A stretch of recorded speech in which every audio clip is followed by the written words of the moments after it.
आज का ये एपिसोड शुरू करने से पहले एक छोटी सी बात। क्या आप भी अपना पॉडकास्ट बनाने की सोच रहे हैं? तो एंकर ट्राई कीजिए। ये पॉडकास्ट बनाने का सबसे आसान तरीका है। नंबर 1, ये फ्री है। नंबर 2, इसमें कई सारे ऐसे टूल्स हैं जो आपको अपने फ़ोन और कंप्यूटर पर रिकॉर्ड और एडिट करने की फैसिलिटी देते हैं। नंबर 3, आप अपने पॉडकास्ट को डिस्ट्रीब्यूट भी कर सकते हैं, जिससे इसे स्पॉटिफ़ाई और दूसरे प्लेटफ़ॉर्म पर सुना जा सके। तो डाउनलोड कीजिए फ्री एंकर ऐप या विजिट कीजिए anchor.fm पर अपना पॉडकास्ट स्टार्ट करने के लिए। ये तो थी एक छोटी सी जानकारी, और अब शुरू करते हैं एपिसोड का सिलसिला। तो आज के एपिसोड में लीजिए सुनिए आचार्य चतुर्सेन शास्त्री के लिखे उपन्यास सोमनाथ के 38वें भाग धर्म की तलवार को मेरी यानी समीर गोस्वामी की आवाज में। आपने अजमेर से आगरे तक का भूभाग देखा होगा। इस समय इस भूभाग में लंबी चौड़ी साफ सुथरी सड़कें सांप की तरह बल खाती हुई छोटी बड़ी पहाड़ियों के अंचल में फैली हुई दिख पड़ती हैं। इधर से उधर रात दिन रेलगाड़ियां दौड़ती हैं। राह में अलवर, बांदी, कोई अछनेरा, फुलेरा, जयपुर, भरतपुर और अजमेर के शानदार स्टेशन बने हुए हैं। जब आप फर्स्ट क्लास में गुदगुदे गद्दों पर अधलेटे सुगंधित सिगरेट के धुएं का गुबार बनाते इन स्टेशनों पर गाड़ी के रुकते ही खानसामाओं को चाय, टोस्ट, मक्खन, सोडा, बर्फ सुरुचिपूर्ण ढंग से लिए जर्राफ सफ़ेद साफ पोशाक पहने सेवा में उपस्थित हुआ देखते हैं, तथा जब सावन की ठंडी बरसाती हवा के झोंके घड़घड़ाती सर पर दौड़ती हुई रेलगाड़ी के आपके डिब्बे में अनायासी घुसकर आपकी यात्रा को अधिक आनंदप्रद बना देते हैं, और जब आप जयपुर, अजमेर जैसे समृद्ध शहरों की भव्य छटा का अवलोकन करते हैं, तब शायद ही आपके ध्यान में ये बात आती होगी कि अब से 1000 वर्ष पूर्व ये भूभाग लगभग जनशून्य, उजाड़, दुर्गम और हिंसक पशुओं से परिपूर्ण था। बड़े से बड़ा साहसिक यात्री भी इस जटिल भयानक प्रदेश में होकर एकाकी यात्रा करने का साहस न कर सकता था। भव्य जयपुर के पार्श्व में जो ध्वस्त आमेर नगर दिख पड़ता है, वो उन दिनों मीना लोगों की मुख्य राजधानी था।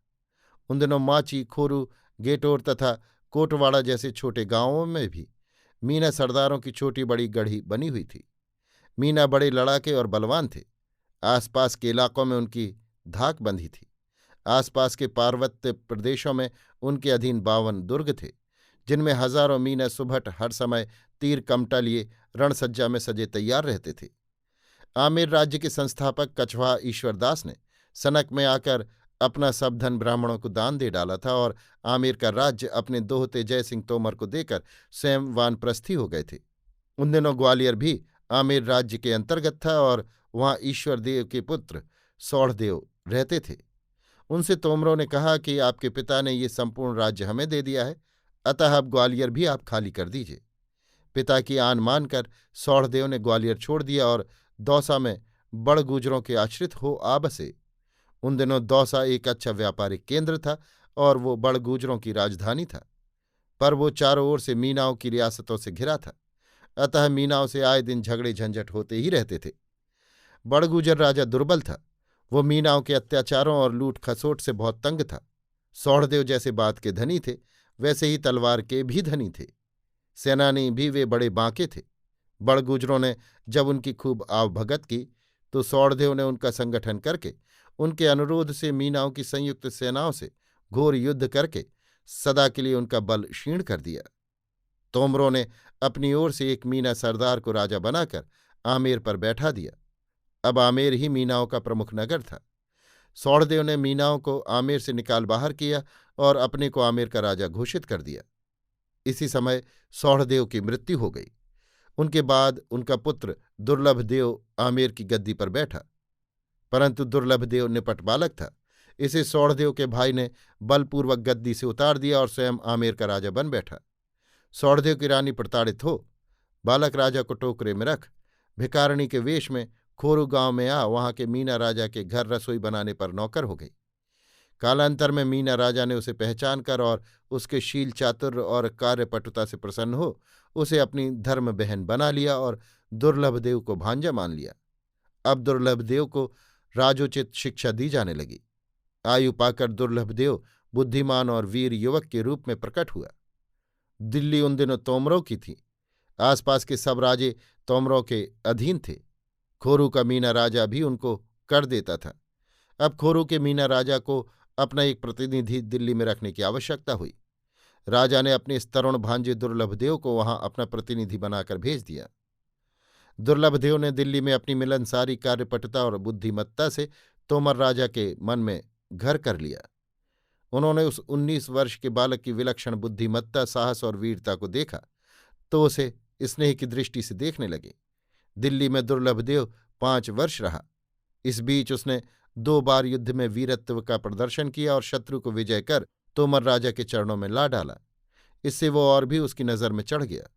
मीनाओं के विरुद्ध लूट खसोट, अत्याचार तथा अव्यवस्था की शिकायतें दिल्ली में निरंतर आती रहती थीं।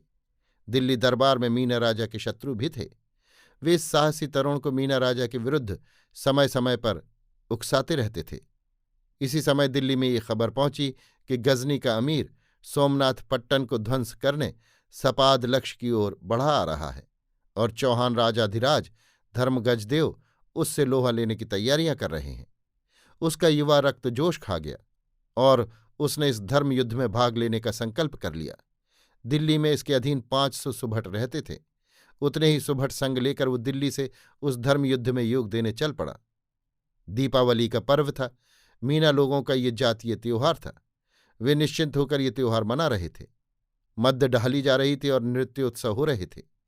दुर्लभ राय ने वहां पहुंचकर वीरोचित शब्दों में मामा की भर्त्सना की और आगे बढ़कर गजनी के बर्बरों को रोकने में शौर्य प्रकट करने का अनुरोध किया। परंतु मीना राजा इस समय मद्य के नशे में मत्त था। उसने दुर्लभ राय को हाथ से धकेल दिया। दुर्लभ राय ने इसी क्षण तलवार निकालकर उसका सिर काट लिया।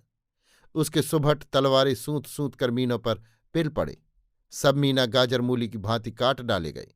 इस प्रकार अकल्पित घटना घट जाने से भयभीत हो शेष मीनाओं ने दुर्लभ राय की अधीनता स्वीकार कर ली और दुर्लभ राय ने उसी क्षण चढ़ी रकाब आमेर को दखल कर अपने को आमेर का राजा घोषित कर दिया तथा राज्य की उत्तम व्यवस्था की। 5 वर्ष दिल्ली में रहकर उसे जो दरबारी अनुभव हुए थे उनसे उसे बहुत लाभ हुआ। उसने देखते ही देखते राज्य का सारा प्रबंध नए सिरे से ठीक कर लिया। लूट खसोट, मारकाट, चोरी सब बंद हो गई।